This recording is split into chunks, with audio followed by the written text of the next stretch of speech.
Hi everyone, Pastor Jimmy at Mount Pleasant Baptist Church. We're going to continue our study on lessons we can learn from moms in the Bible today.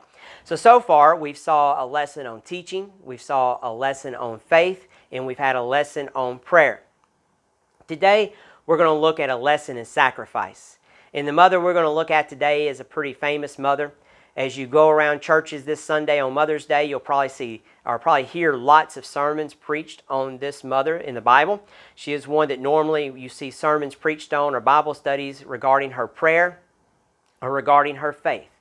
But today I want us to look at this mother in regards to her sacrifice. And I want us to look at how mothers, Christian mothers, sacrifice and the cost that they have to raise their children in a Christian home and the cost they have to be with their families and to raise their families. And so the mother we're going to look at today is Hannah. We're going to look at Hannah from 1 Samuel. She was the mother of Samuel. And in 1 Samuel chapter 1, verses 10 and 11, we see her prayer. And we see that before this, we see that she had not been able to have children. And she was troubled over this. And so she goes to the Lord in verse 10. It says, in her deep anguish, Hannah prayed to the Lord, weeping bitterly. And she made a vow, saying, Lord Almighty, if you will only look on your servant's misery and remember me, and not forget your servant, but give her a son, then I will give him to the Lord for all the days of his life, and no razor will ever be used on his head. And then in verse 27, I prayed for this child, and the Lord has granted me what I asked of him. So now I give him to the Lord, for his whole life he will be given over to the Lord. So we see Hannah here. We see her begging the Lord for a child. We see her begging God for a child. Think about the sacrifice that she had made in her life before this of not being able to have a child.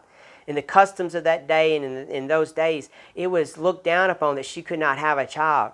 And that her husband could not have a child with her. And so now we see that she was being placed in a social position lower than she really should be.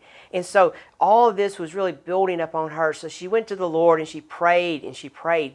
But her prayer as she prayed here was one of sacrifice. She said, Lord, if you give me the child, I will give him back to you. And this wasn't one of those prayers where when she said, I will give him back to you, that she was talking about, oh, I'll dedicate him to you, I'll raise him up in your way. No, that's not what she was talking about. As you continue reading and you continue seeing what happens, God granted her a son, granted her the son, Samuel. And after he was old enough, after he was weaned from his mother, the Bible says, she took him to the temple and gave him over to God, and he lived at the temple the rest of his life, working and worshiping and being a prophet of God. She sacrificed a life with her son and gave him over to God. The Bible tells us as you continue to read that she only saw him a couple of times a year. She only got to see him once or twice a year as she would come back to the temple for sacrifices and for worship. So have you ever thought about what it means as a mother to give over your child, to give up your child? That is the sacrifice that Hannah made, but she knew it was worth it. She surrendered to God that she was going to give him up, and she did. You see, the first thing we understand about this is that Hannah sacrificed her son to serve God. She knew that only God could give her this gift of life. And she was willing to give this back to God, what God had given to her. We also see that she sacrificed her son to worship God. She gave up her son into a lifetime of servitude for God so that God could be worshiped. Not only by her, but Samuel would lead an entire nation in worship. Samuel would go on to do great things for God. And so we see her sacrifice being used by God. But we also see her sacrificing herself to God. And this is one of the greatest lessons that all moms can normally teach us, is sacrificing themselves for the good of others. And in this case, Hannah was sacrificing herself for the good of God. She gave herself over to God and said, God, I'm yours.